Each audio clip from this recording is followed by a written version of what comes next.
Good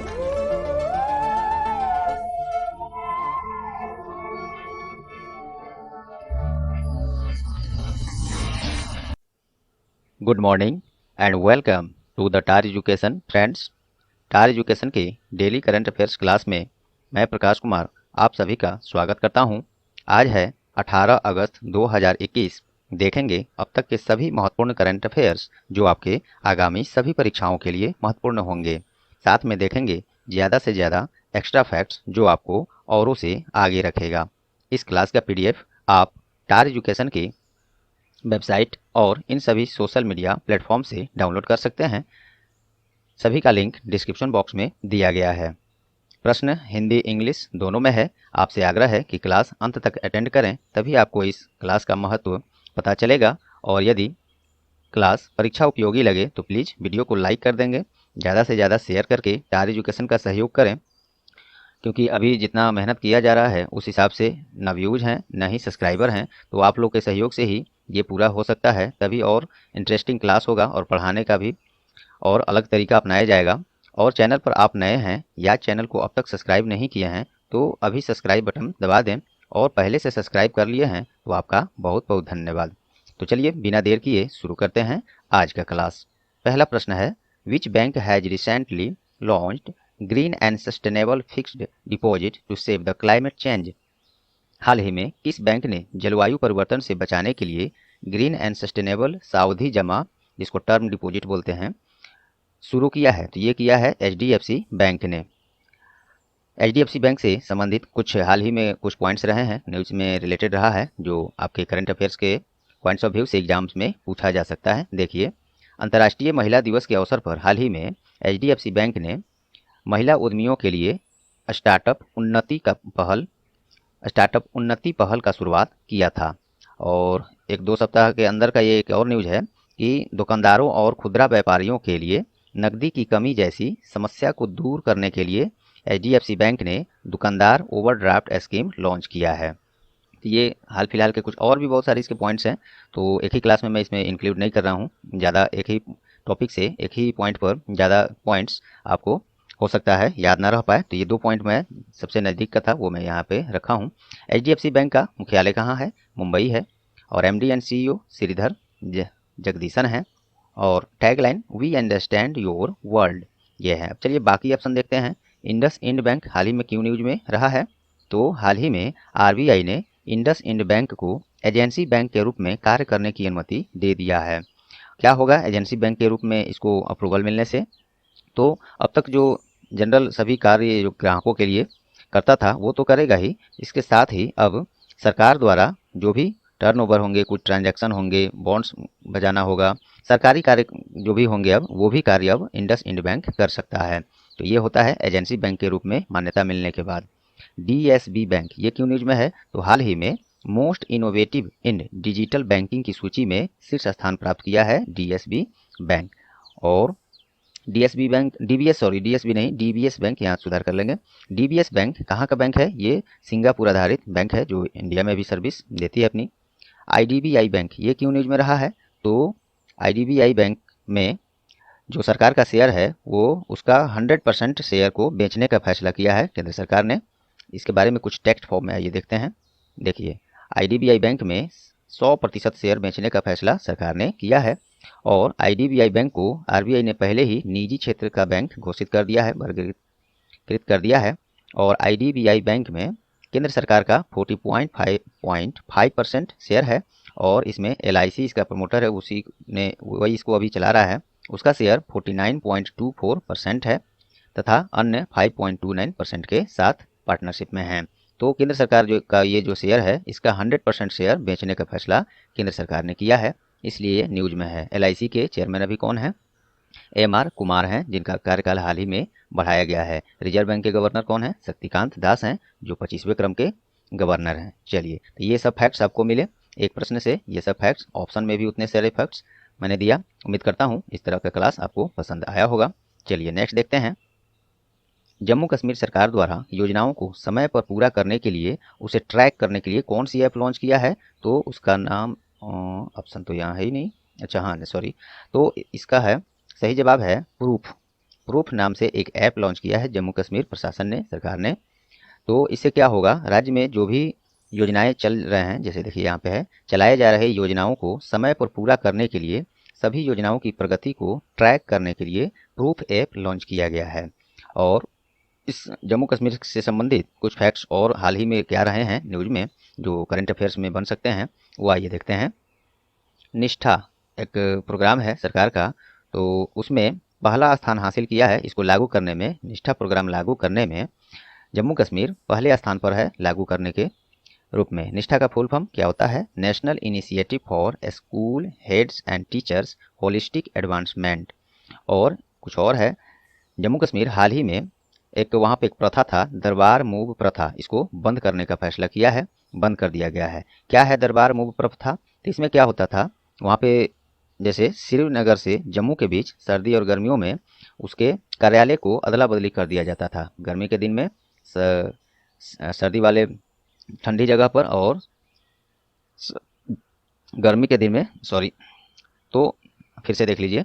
इस प्रथा के द्वारा श्रीनगर से जम्मू के बीच सर्दी और गर्मी में मौसम में सरकारी कार्यालयों को अदला बदली कर दिया जाता था। अब ये प्रथा बंद कर दिया गया है, जो कार्यालय जहां है वहीं रहेगा, तो इसको बंद कर दिया है। आपसे एग्जाम में ये पूछा जा सकता है कि दरबार मूव प्रथा किस राज्य में चलता है या चलता था, जो कि अब बंद कर दिया गया है, तो जम्मू कश्मीर। और यह प्रथा जो है 149 वर्ष, ये वर्ष का प्रोनाउंसिएशन गलत है, 149 वर्ष पुराना था। अब इसे जम्मू कश्मीर के उपराज्यपाल कौन है? श्री मनोज सिन्हा बंद कर दिए हैं। उपराज्यपाल तो हम लोग ने देख ही लिया, राजधानी वही है, 2 ठो, जम्मू विंटर सीजन के लिए, श्रीनगर समर सीजन के लिए। चलिए बाकी ऑप्शन देखते हैं। ई निर्माण ये क्या है? ये भी एक पोर्टल या ऐप है। ये गुजरात सरकार के द्वारा असंगठित क्षेत्र की वर्कर्स के लिए एक पोर्टल लॉन्च किया है, उसी का नाम है ई निर्माण। इसमें क्या होगा, इस मोबाइल ऐप और पोर्टल दोनों में ये लॉन्च किया गया है। इसमें होगा क्या कि इसके द्वारा कल्याणकारी योजनाओं का लाभ उठाने के लिए वर्कर्स को स्मार्ट कार्ड वितरित किया जाएगा। तो ये है गुजरात सरकार का लॉन्च किया हुआ ई निर्माण। ई संता ये क्या है, और गुजरात का, चलिए उसके बारे में कुछ और देख लेते हैं। गुजरात की राजधानी गांधीनगर है, और मुख्यमंत्री विजय रूपानी हैं, और गवर्नर कौन है? तो आचार्य देवव्रत हैं। चलिए ई संता क्या है? तो मत्स्य किसानों और खरीदारों को जोड़ने हेतु हाल ही में एक इलेक्ट्रॉनिक बाजार प्लेटफॉर्म लॉन्च किया गया है, उसी का नाम है ई संता। और सुपेश क्या है? सुपेश या सपेश कहिए इसको। तो ये क्या है? तो भारतीय सर्वोच्च न्यायालय के द्वारा आर्टिफिशियल इंटेलिजेंस संचालित टूल लॉन्च किया गया था कुछ दिन पहले, उसी का नाम है सपेश। क्या होगा इसमें? इसका फुल फॉर्म देखिए पहले सुपेश का, तो इसका होता है supreme court portal for assistant in courts efficiency. क्या होगा इसमें? यह टूल प्रासंगिक तथ्य और कानून एकत्र करने में सहायता करेगा, क्योंकि ये आर्टिफिशियल इंटेलिजेंस बेस्ड, ये एआई बेस्ड एक ये पोर्टल समझिए या ऐप समझिए, इसको लॉन्च किया गया है। आइए सुप्रीम कोर्ट के बारे में कुछ जान लेते हैं। सुप्रीम कोर्ट के कौन है अभी मुख्य न्यायाधीश? तो एनवी रमन्ना है। और सर्वोच्च न्यायालय या सुप्रीम कोर्ट का स्थापना कब हुआ था? 26 जनवरी 1950 में। और वर्तमान में भारत में कुल 25 हाई कोर्ट्स हैं, ये ध्यान रखेंगे, पूछा जाता है ऐसा। और 25वां जो हाई कोर्ट है आंध्र प्रदेश के अमरावती में स्थापित किया गया है। तो ये सभी तथ्य भी आप याद रखेंगे। चलिए अगला प्रश्न देखते हैं। किस हॉकी खिलाड़ी को उत्तराखंड महिला एवं बाल विकास विभाग का ब्रांड एम्बेसडर नियुक्त किया गया है? ये प्रश्न मैं 1-2 रोज पहले ही वेबसाइट पर दे दिया था, लेकिन यूट्यूब पर मैं इसको छूट गया था, आज ला दिया हूँ इसको। तो ब्रांड एम्बेसडर नियुक्त किया गया है किसे? उत्तराखंड महिला एवं बाल विकास विभाग का। तो ये हैं वंदना कटारिया। उत्तराखंड के बारे में देखिए, 2 राजधानी है, देहरादून विंटर सीजन के लिए और गैरसेन समर सीजन के लिए। चलिए, और उत्तराखंड का फॉर्मेशन कब हुआ था, कब बना था ये राज्य? 9 नवंबर सन 2000 में। ये मैं अब नया पहले नहीं देता था ये फॉर्मेशन किसी राज्य का स्थापना के बारे में, अब देना पड़ रहा है, क्योंकि हाल ही में देखा गया है एनटीपीसी और एसएससी के परीक्षाओं में किसी राज्य का स्थापना वर्ष या स्थापना दिवस ये पूछा जा रहा है। तो ये मैं शुरू कर दिया हूँ। राज्य का कुछ भी जब बताया जाएगा तो उसमें इस चीज़ को भी बताया जाएगा कि उसका स्थापना फॉर्मेशन कब हुआ है। चलिए, और उत्तराखंड के मुख्यमंत्री कौन है? पुष्कर सिंह धामी, जो कि हाल ही में शपथ लिए हैं, नए हैं। और राज्यपाल बेबी रानी मौर्य हैं। चलिए बाकी ऑप्शन देखा जाए। प्रियंका चोपड़ा, इनको भी, अब ये ब्रांड एम्बेसडर से संबंधित प्रश्न है, तो सब कोई ना कोई ब्रांड एम्बेसडर ही होगा। मैं उसी आधार पर ही प्रश्न और ऑप्शन को सेट करता हूँ। प्रियंका चोपड़ा हाल ही में इतालवी लग्जरी ब्रांड है एक, उस बुल्गारी, उसी का ब्रांड एम्बेसडर नियुक्त किया गया है प्रियंका चोपड़ा को। हाँ, वही प्रियंका चोपड़ा जो आप लोग सोच रहे हैं। बुल्गारी जो है वैश्विक स्तर पर एक रत्न आभूषण, चमड़े के सामान, घड़ियां और अन्य एक्सेसरीज का निर्माण करता है। तो उसी का ब्रांड एम्बेसडर इनको बनाया गया है। और प्रियंका चोपड़ा यूनिसेफ सद्भावना दूत भी हैं। इन्हें डैनी काय ह्यूमैनिटेरियन अवार्ड से भी सम्मानित किया जा चुका है। ये भी पॉइंट्स याद रखेंगे। राजकुमार राव, इनको भी हाल ही में ब्रांड एम्बेसडर नियुक्त किया गया है। री कॉमर्स मार्केट कंपनी है एक, कैसीफाई, उसी का ब्रांड एम्बेसडर इनको बनाया गया है राजकुमार राव को। ये कैसीफाई जो कंपनी है क्या करता है, तो जो पुराने मोबाइल्स होते हैं जो एक्सचेंज किया जाता है, आप लोग करते होंगे, बेचा जाता है, या किसी तरह से कंपनी को वो पुराने मोबाइल्स मिलते हैं, कोई गैजेट्स, इलेक्ट्रॉनिक गैजेट्स मिलता है, तो उसको क्या करता है, उसको फिर से बनाकर रीफर्बिश करके उसको फिर से मार्केट में और एक नॉर्मल प्राइस पर उसको बेचता है। जो लोग सक्षम नहीं हैं उस प्रोडक्ट को नए खरीदने में, तो उसको ले सकते हैं, लेते भी हैं। उसी कंपनी का ये ब्रांड एम्बेसडर बने हैं। कंपनी का नाम है कैसीफाई। चलिए, युवराज सिंह ये भी ब्रांड एम्बेसडर बने हैं। प्यूमा मोटर स्पोर्ट्स ने इनको अपना ब्रांड एम्बेसडर बनाया है। युवराज सिंह जो पूर्व क्रिकेटर हैं, 6 बॉल पर 6 छक्के इन्होंने जड़े थे, काफ़ी यादगार दिन रहा था वो। चलिए, तो ये हो गया, सभी ऑप्शंस भी हो गए। चलिए अगला देखिए, हाल ही में किस राज्य में 4 नए जिले बनाए गए हैं। ये प्रश्न मैं कल ही करा चुका हूँ। ये बहुत इंपॉर्टेंट, वेरी इंपॉर्टेंट क्वेश्चन है ये, इसीलिए मैं इसको दोबारा से रख दिया हूँ। चलिए, इसमें एक्स्ट्रा फैक्ट जो है आपको वो मिलेंगे, ऑप्शंस में बहुत कुछ आपको मिलेंगे। तो देखिए, हाल ही में किस राज्य में 4 नए जिले बनाए गए हैं। ये बनाए गए हैं छत्तीसगढ़ में। छत्तीसगढ़ के मुख्यमंत्री कौन है, श्री भूपेश बघेल ने राज्य में 4 नए जिले, 18 नई तहसीलें बनाने का घोषणा किया है। 4 नए जिले कौन है, तो मोहला मानपुर, मनेन्द्रगढ़, सारंगगढ़, बिलाईगढ़ और शक्ति, ये 4 जिला वहाँ पे नए बन रहे हैं। और इसी के साथ छत्तीसगढ़ में अब जिलों की संख्या कुल 32 हो गई हैं। छत्तीसगढ़ की राजधानी रायपुर है और इसका स्थापना 1 नवंबर सन 2000 में। मुख्यमंत्री भूपेश बघेल हैं, गवर्नर अनुसुईया उइके हैं। चलिए बाकी ऑप्शन देखिए, पंजाब क्यों न्यूज में है, तो पंजाब सरकार में, पंजाब राज्य में भी एक नया जिला बना है। क्या नाम है उसका, मलेर कोटला। पंजाब में एक नया जिला बना है मलेर कोटला, इसलिए ये न्यूज में रहा है। असम क्यों न्यूज में रहा है, तो असम का एक जिला है कछार, उसको नेशनल सिल्वर स्कॉच अवार्ड प्रदान किया गया है। असम का कछार जिला को नेशनल सिल्वर स्कॉच अवार्ड प्रदान किया गया है, इसलिए न्यूज में रहा है। चलिए, और आंध्र प्रदेश, हाल ही में आंध्र प्रदेश में के 3 स्मारकों को आदर्श स्मारक के रूप में चुना गया है। कौन कौन से हैं वो आदर्श स्मारक, आइए टेक्स्ट फॉर्म में देखते हैं। ये हो गया, नेक्स्ट हो गया, यहाँ है। असम राज्य के 3 स्मारकों को स्मार्ट स्मारक के रूप में चुना गया है। पहले ये जानते हैं स्मार्ट स्मारक के रूप में चुनने से होगा क्या, तो अब उन सभी स्मारकों के लिए wifi, cafeteria, interpretation centre, braille signage, रोशनी आदि जैसे अन्य अतिरिक्त सभी सुविधाएं वहां प्रदान की जाने लगेंगी आदर्श स्मारक चुने जाने से। तो वो कौन है 3 स्मारक आंध्र प्रदेश के, तो जिला गुंटूर में नागार्जुन कोंडा स्मारक, सलीहुंडम जिला श्रीकाकुलम में बौद्ध अवशेष, और तीसरा है जिला अनंतपुरम के लोपाक्षी में वीरभद्र मंदिर। इन सभी को आदर्श स्मारक के रूप में चुन लिया गया है। तो ये रहा, ये सब पॉइंट्स इसमें। चलिए अगला देखते हैं, हाल ही में मलेशिया के प्रधानमंत्री ने इस्तीफा दे दिया है। क्या नाम है उनका, ये हैं मुहिदीन यासिन। मलेशिया के प्रधानमंत्री संसद में बहुमत साबित करने में असफल रहे हैं, जिसके कारण देश में राजनीतिक उथल पुथल होने के कारण अब ये अपने पद से इस्तीफा दे दिए हैं। क्या नाम है, मुहिदीन यासिन, मलेशिया के प्रधानमंत्री इस्तीफा दे दिए। तो मलेशिया के बारे में देखिए, राजधानी कुआलालंपुर है और मुद्रा क्या है वहाँ, तो रिंगिट। चलिए बाकी ऑप्शन देखिए, ये सब भी किसी न किसी देश के प्रधानमंत्री हाल ही में रहे होंगे, न्यूज में रहे हैं, इसीलिए इसको मैंने लाया है, क्योंकि आपको मालूम है प्रश्न जैसा ऑप्शन ही उसी के जैसा मैं रखता हूं, ताकि इससे संबंधित और भी कुछ आपको हाल फिलहाल के न्यूज करंट अफेयर्स के लिए मिल सके। चलिए, ये मीन आंग हलिंग ये कौन है, तो ये म्यांमार के नए प्रधानमंत्री बने हैं। काफ़ी अजब तरीके से ये प्रधानमंत्री के बारे में देखिए क्या बात है। एक्चुअली में पहले से जो चल रहा था म्यांमार में, स्टेट काउंसलर आन सांग सू की नेतृत्व वाली सरकार, उसको वहाँ के सेना द्वारा हटा दिया गया और अब ये अपने आप को प्रधानमंत्री के रूप में इन्होंने घोषित कर लिया है, सेना प्रमुख हैं मीन आंग हलिंग, और इन्होंने बोला है कि 2022 तक वहाँ चुनाव भी करा लिए जाएंगे और लोकतंत्र हो जाएंगे। अभी फिलहाल सेना उस देश को चला रहा है, वो अपने कब्जे में है उसका।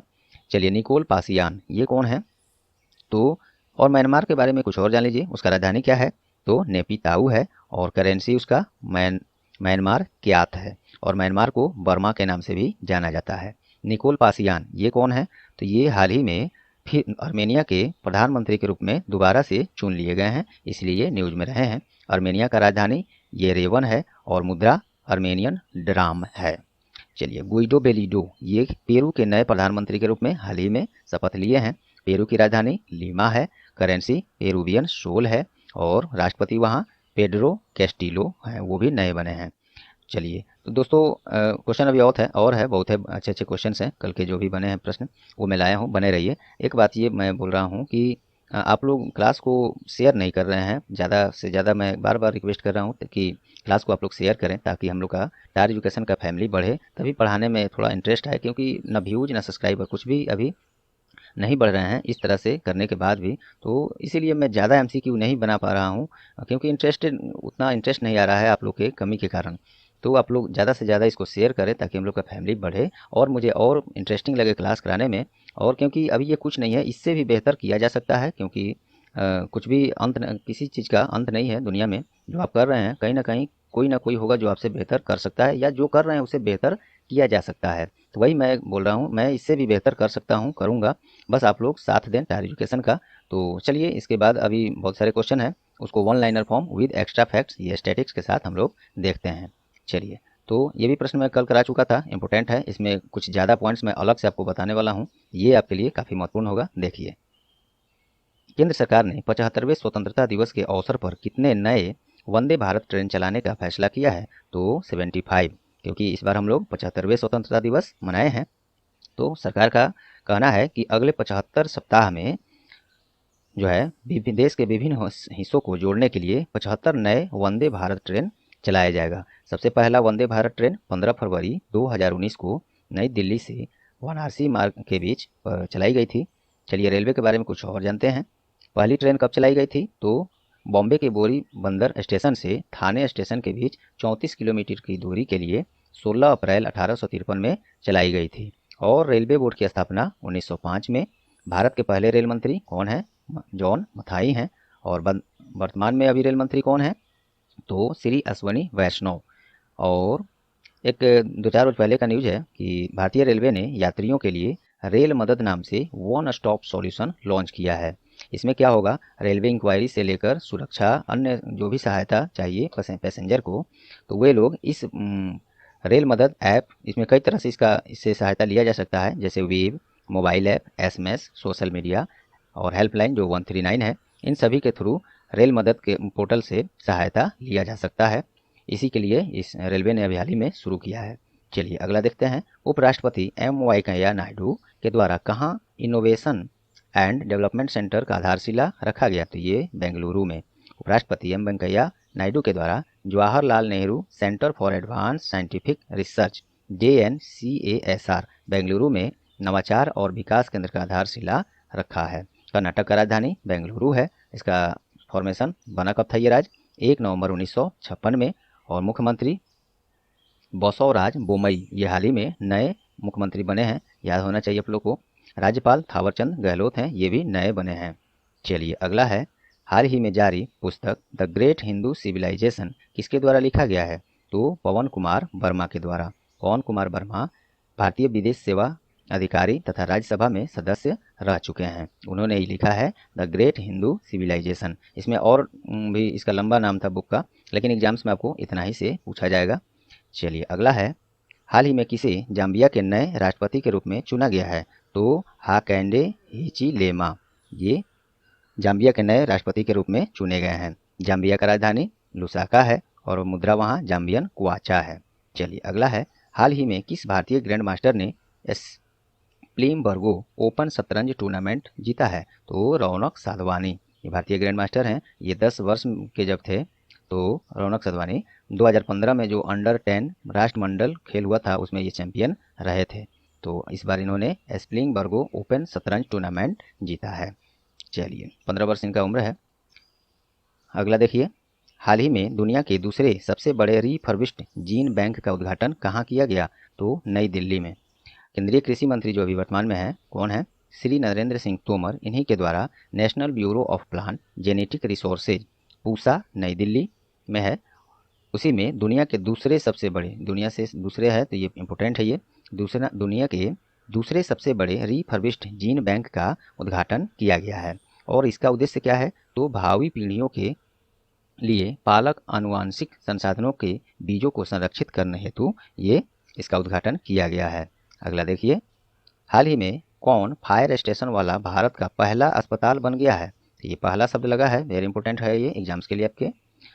फायर स्टेशन स्थापित करने वाला कौन पहला भारतीय अस्पताल बन गया है? तो ये एम्स दिल्ली, अर्थात अखिल भारतीय आयुर्विज्ञान संस्थान जो एम्स है नई दिल्ली वाला, उसी में किसी भी आपात स्थिति से निपटने के लिए, जैसे आगजनी हुआ और कोई घटना हुआ, तो इससे निपटने के लिए अस्पताल परिसर में फायर स्टेशन स्थापित किया गया है और ऐसा करने वाला देश का यह पहला अस्पताल बन गया है। एम्स दिल्ली के बारे में कुछ देखिए। एम्स दिल्ली स्थापना 1956 में और डायरेक्टर अभी कौन है इसके? रणदीप गुलेरिया हैं, जो कि कोविड-19 के समय में ये भी काफ़ी चर्चित में रहे हैं हेल्प करने में सरकार का। चलिए क्वेश्चन ऑफ द डे आज का देखिए। हाल ही में जारी एक रिपोर्ट के अनुसार वर्ष 2020 में भारत का कौन सा शहर दुनिया का दूसरा सबसे बड़ा प्रदूषित शहर था 2020 में रिपोर्ट के अनुसार? तो इसका जवाब आप लोग कमेंट में करें। इसको मैंने कल ही कराया है, उम्मीद करता हूँ याद होगा आप लोग को, नहीं होगा तो क्लास फिर से देख लेंगे।